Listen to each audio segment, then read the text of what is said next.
আসসালামু আলাইকুম। আজকে আপনাদেরকে গরুর মাংসের টিকিয়া কাবাব বানিয়ে দেখাবো। তো কিছুদিন পর কুরবানির ঈদ, আপনারা এই ঈদে এই গরুর মাংসের টিকিয়া কাবাবটা বানাবেন। আমার এই ভিডিওটা ফলো করে আশা করি। তো টিকিয়া কাবাবটি বানানো যতটা সহজ, খেতে ততটা মজা। অতিথি আপ্যায়নে কিংবা বাচ্চাদের আপনারা এই টিকিয়া কাবাব বানিয়ে দিতে পারেন এবং বাচ্চাদের টিফিনেও এই কাবাবটা বানিয়ে আপনারা টিফিন দিতে পারবেন। তো চলুন কথা না বাড়িয়ে এই কাবাবের রেসিপিটা দেখে নিই। তো প্রথমে যারা আমার ভিডিওটা দেখছেন, প্রথমে একটা লাইক দিয়ে আমার ভিডিওটা দেখা শুরু করেন।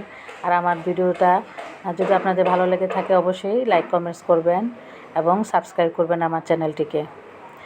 তো কাবাব বানানোর জন্য এখানে 1 কাপের মতো আমি গরু মাংস ছোট ছোট পিস করে কেটে ধুয়ে পরিষ্কার করে নিয়েছি। আর এখানে 1 কাপের মতো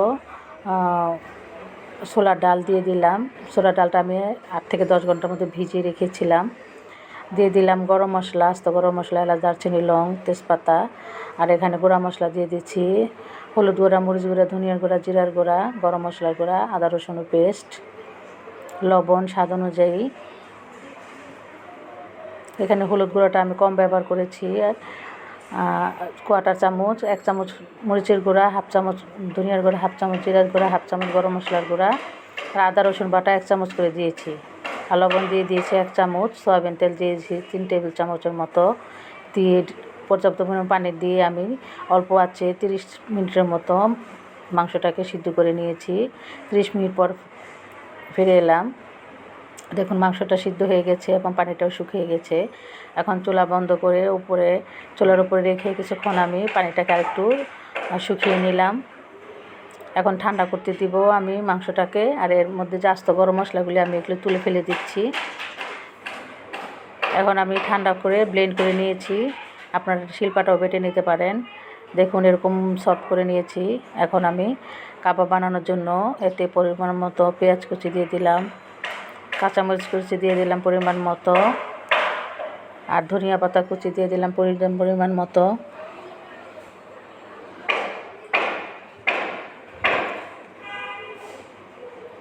আর একটা 1/2 চামচের মতো গরম মশলা গুঁড়া দিয়ে দিলাম, আর একটা ডিম দিয়ে দিলাম।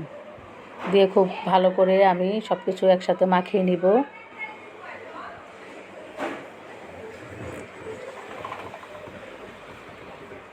খুব ভালো করে মাখাতে হবে। যদি আপনারা দেখেন মিশ্রণটা একটু পাতলা, তাহলে একটু ব্রেড ক্রাম্ব দিয়ে নেবেন।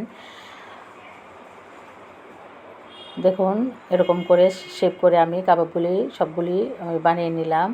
এখন আমি ডুবো তেলে এগুলিকে ভেজে নেব। কাবাবগুলিকে জন্য চুলায় পরিমাণ মতো তেল দিয়ে প্যানে আমি তেল গরম করে নিয়েছি। এখন আমি একে একে কাবাবগুলি দিয়ে ভেজে নেব।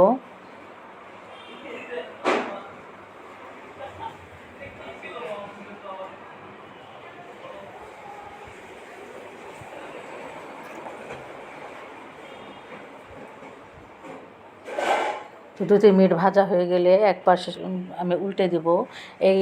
এই সময় খুব সাবধানে আপনারা কাবাবগুলি উল্টাবেন, অনেক সময় কাবাবগুলি ভেঙে যায়। তো উল্টে আমি ওই পাশটাও 2 মিনিটের মতো ভেজে এখন আমি তুলে নিচ্ছি। দেখুন কাবাবের কালারটা কত সুন্দর এসেছে।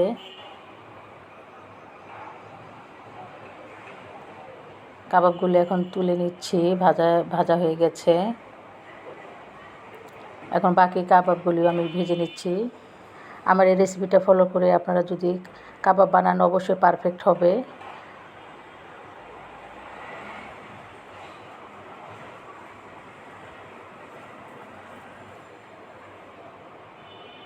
আমি বাকি কাবাবগুলো ভেজে নিচ্ছি।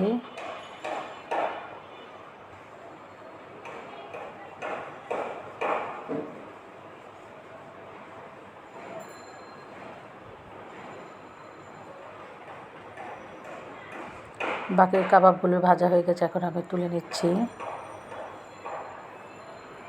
তৈরি হয়ে গেল টিকিয়া কাবাব।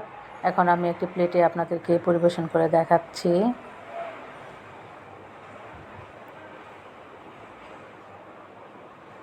আমার এই টিকিয়া কাবাবের রেসিপিটা যদি আপনাদের ভালো লাগে তাহলে প্লিজ আপনারা আপনার বন্ধুদের সাথে এটা শেয়ার করবেন এবং বাসায় বানিয়ে জানাবেন কেমন হয়েছিল।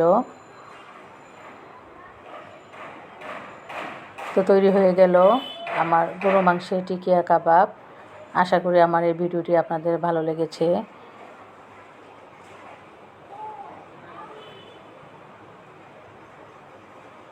তো সবাই ভালো থাকেন, সুস্থ থাকেন এই কামনা করছি। আল্লাহ হাফেজ।